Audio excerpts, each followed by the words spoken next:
పాపములను బట్టి అతడు గాయపరచబడెను, మన దోషములను బట్టి నలగగొట్టబడెను, మన సమాధానార్థమైన శిక్ష అతని మీద పడెను, అతడు పొందిన దెబ్బల చేత మనకు స్వస్థత కలుగుతున్నది.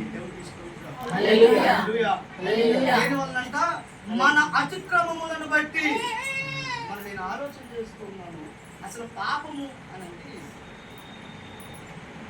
ఆజ్ఞను అతిక్రమించడమే పాపము అని వాక్యం. ఇలా అతిక్రమించిన ప్రతి దానిని వారం మొత్తం మీద బైబిల్ చెప్తున్న ఒక్కొక్కటి చిన్న చిన్నవి మనం అతిక్రమించుకున్నాం. ఇప్పుడు చిన్న సందర్భం జ్ఞాపకం చేస్తాను. ఇన్స్టాగ్రామ్లో స్టోర్ అవుతా ఉంటుంది. ఎట్లా అంటే మీరు వారానికి ఒక 20 రూపాయలు సైట్ దాచుకోగలిగితే సంవత్సరానికి ఎంత అవుతుంది అని చెప్తా ఉంటాం. ఎంత అది? 20. లేదా రోజుకు రూపాయి తీసి పక్కన పెడితే ఒక సంవత్సరానికి ఎంత మనం దాచుకున్న వాళ్ళం అవుతాము అని చెప్తాము. ఇప్పుడు ఒక రోజుకు ₹1 దాచుకున్నాము, 30 రోజులకి ఎంత అవుతుంది? 30. వాస్తవానికి అది అమౌంట్ చాలా చిన్నదే, మన పాపము కూడా చిన్నదే. ఈ రోజు దాచినటువంటి ఈ ₹1, ఈ ఒక్క పాపము 30 రోజులకి 30 పాపములు, 30 రూపాయలు. సంవత్సరానికి ఎంత అవుతున్నప్పుడు 365 పాపములు మూట కట్టుకొని భుజాన్ని వేసుకుంటే దేవుడు చెప్తున్నాడు, మన అతిక్రమం వలన దేవునికి స్తోత్రం, మనము చేసినటువంటి పాపమును బట్టి ఆయన గాయపరచబడెను, మన దోషములను బట్టి ఆయన నలగగొట్టబడెను. మనకు అడ్డుగా ఒక చిన్న అర్థం చెప్తా వినండి. ఎక్కడైనా గొడవ జరుగుతుంది, మధ్య వ్యక్తిగా పోతే, మధ్యలోకి పోతే ఈడికి దెబ్బ తగలదు, వాడు కొడితే మన పనులు రాదు, కాదు. ఆడు కొడతా ఉంటాడు, వీడు తప్పించడానికి పోయి మనం మధ్యలో నిలబడతాం. అది కథ తీసుకున్నాడో, కథ తీసుకున్నాడో, ఏం తీసుకున్నాడో, మధ్యలో ఎవరైతే ఉంటారో, ఇప్పుడు ఈ మధ్యవర్తిగా దేవుడు మన మీద శిక్ష పడినప్పుడు ఆయన మనల్ని సమాధాన పరుస్తా ఉన్నాడు. ఈరోజు చేసే ప్రతి పాపము కావచ్చు, ఇబ్బందులు కావచ్చు, సమస్యలు మనం చేస్తున్న ప్రతి ఒక్క దాన్ని ఏం చేస్తున్నామంటే ఆయనను దెబ్బలు వేసేదిగా చేస్తున్నాం. ఇప్పుడు ఒక మాట అంటారు, ఈ చిన్నపిల్లలకి తన నోటి నుంచి పూర్తి మాటలు వచ్చి ఏం చేస్తాం? చెప్పండి, ఏడంతో మూతి మీదే. ఇప్పుడు చేతులతో మట్టి గిల్లడం లాంటివి చేస్తే కదా, మనం చేసినటువంటి నోటితో మాట్లాడే పాపములకు ఆయన నోటి మీద దెబ్బలు, మనం చేసిన పనికి మనకు తగలాల్సినటువంటి ఈ చెంప దెబ్బలు అక్కడ వీపుకు తగిలి, నాలుగు ద్వారా చేసిన పాపములకు ఈపుకు తగలాల్సినటువంటి దెబ్బలు ఆయన గమనించండి. ఇక్కడ మీరు ఏ ఆలోచన చేస్తుంది? మన అతిక్రమములను బట్టి ఆయన గాయపరుచుకుంటున్నాడు. ఎందుకంటే పరలోక రాజ్యమును మనము తీసుకోవాలనంటే, పరలోకానికి మనం వెళ్ళాలనంటే, మన మధ్యలో వారధిగా నిలబడి మనం చేసిన ప్రతి పాపమునకు ఆయన ప్రాయశ్చిత్తము చేసుకుంటూ ఉన్నాడు. మనం ఆయనకి ఇచ్చిన, ఆయన మనకి ఇస్తాం. చాలా మంది లోకంలో చేసిన పాపమును బట్టి వాళ్ళు మరణిస్తున్నారు. ఆ మరణం అంటూ ఆ పాపమును బట్టి చేసే పని, ఆ క్రియ ఏదైతే ఉందో అది ఆయన మీద వేసుకుంది. మనకి విడుదలను ఆయన ఇస్తాడు. మన సమాధానార్థమైన శిక్ష అతని మీద పడింది. మనకు సమాధానమును ఆయన ఇచ్చి మన శిక్షను ఆయన స్వీకరించాడు. ఆయన దెబ్బలు తిన్నాడు కనుక ఆ పనిష్మెంట్ వలన మనము తప్పించబడ్డాము. ఈ రోజు నేను ఒక ₹1,00,000 అప్పు చేశాను. ఈ అప్పు నేను తీర్చలేని పక్షముగా నా తల్లిదండ్రులు తీర్చడం వలన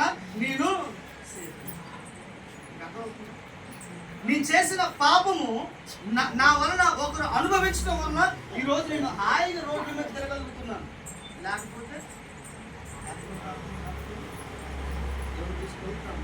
ఈ రోజు నేను ప్రశాంతంగా ఉండగలుగుతూ ఉన్నానంటే, ఆరోగ్యవంతంగా ఉండగలుగుతూ ఉన్నానంటే, 3 పూట కడుపు తినగలుగుతున్నానంటే, ఇప్పుడు మాట చెప్తానండి. ఈ కేటగిరీ వైజ్ మనం మధ్య తరగతి కుటుంబంలో మన పరిస్థితులు ఎక్కువ, హాస్పిటల్ తక్కువ. బాగా పరిస్థితి వాళ్ళు 24 గంటలు ఉరుకుతూ ఉంటారు. మనం ఎందుకు ఉరుకుతుంది? మనం కూడా అదే ఇంకేంటంటే మనం తినే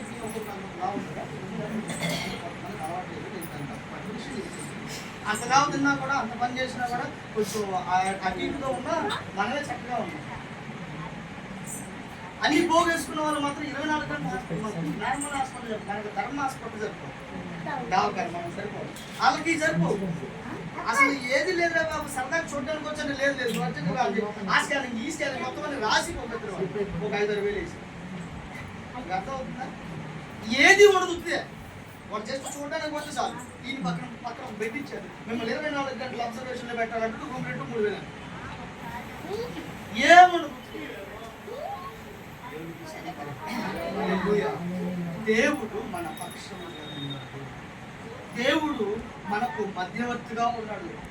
యోబు జీవితంలో ఒక మాట గమనిస్తే, ఈ సంసారంలో దేవుడు ఇద్దరు మాట్లాడుకున్నటువంటి మాటలలో ఎక్కడెక్కడ తిరిగి వస్తే, మరి నా శిష్యుడు యోగుడు చూడలేదు అంటే, చూశారు కదా, నువ్వు ప్రొటెక్ట్ చేసావు కదా, లోపలికి వెళ్ళకుండా నువ్వు ఆయన ఇంటికి, ఆయన కుటుంబానికి, ఆయనకున్నటువంటి సమస్త ఆస్తికి నువ్వు కాంపౌండ్ గా ఉన్నావు కదా, నేను ఎక్కడికి వెళ్తాను?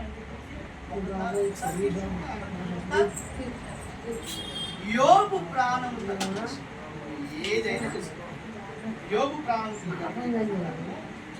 ఈరోజు దేవుడు కొన్ని పరిస్థితుల్లో ఒకవేళ మనకు ఆ టైం ఇస్తాడు, ఒదిగి నిలబడడానికి మనం ప్రయత్నించాలి.